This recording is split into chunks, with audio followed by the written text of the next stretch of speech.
Hi, so in this video I'm going to be talking about tips of how to collect feedback as a social worker. I decided to do this video after I got a question about it on Instagram, so thank you for that. This is going to apply to students and social workers, so I hope you find it useful.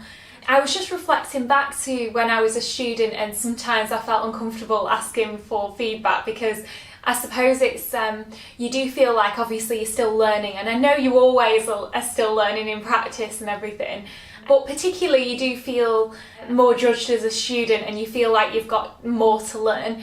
But I definitely think that in some ways that makes it easier to justify why you're asking for feedback, because I'd often just say, as part of being a student, it's really important that we're asking the people we support for feedback on how they think we're doing, because that's central to what we're doing as a social worker. So just sort of explaining it to people and that it's a big part of it can be helpful.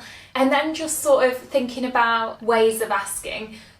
Sometimes when you feel a bit nervous about doing something, it's good to prepare a few notes to frame how you're going to ask the person the question. Some good pointers would be, did you feel listened to? Or did you feel that I explained things in a way that you could understand? Did you feel that I gave you some good advice? Or is there things that I can work on? Because obviously I'm developing all the time, and is there anything that you thought I could do better?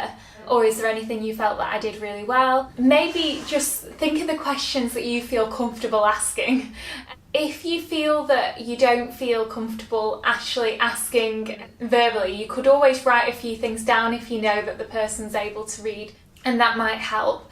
I always have consideration to the fact that not everyone can read and write, because I think it's important to make sure that we're always keeping people as comfortable as they possibly can be. So I always have that in mind, and then if I know that the person would be unable to write, sometimes I could offer to do it for them. But often you find that people might not always feel comfortable with you actually sitting there and writing word for word how they found you, unless you're asking them because they've said something really nice about you, and you just say, oh, would you mind me just capturing that because it'll really help me.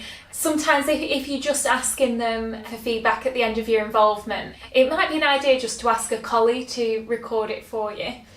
The other thing is, not all feedback has to come from the people that we support. It could also come from other professionals, and sometimes there's been opportunities where I've been able to ask for this, where it might be that someone feels that you've done some really good work together, and you just explain that as a student or as a social worker you need to collect feedback for your portfolio and your CPD, and just ask them if they could just send you an email. So I think don't overthink it, because you can actually get feedback in various different ways, and it doesn't always have to be like a really formal thing. I think some organisations give you some prompts on what they're looking for, especially when you're on placement or ASYE, so find out about that. And then also, if you are getting feedback, usually within the council they have feedback forms which are official, and it's good for teams to get those feedbacks, positive feedback, so it'll be worth sending that in so it's recorded as well. So yeah, that's everything I can think of, but other people might have ideas on this, especially the Student Social Work Hub. Always helpful for students and newly qualified social workers. So thank you.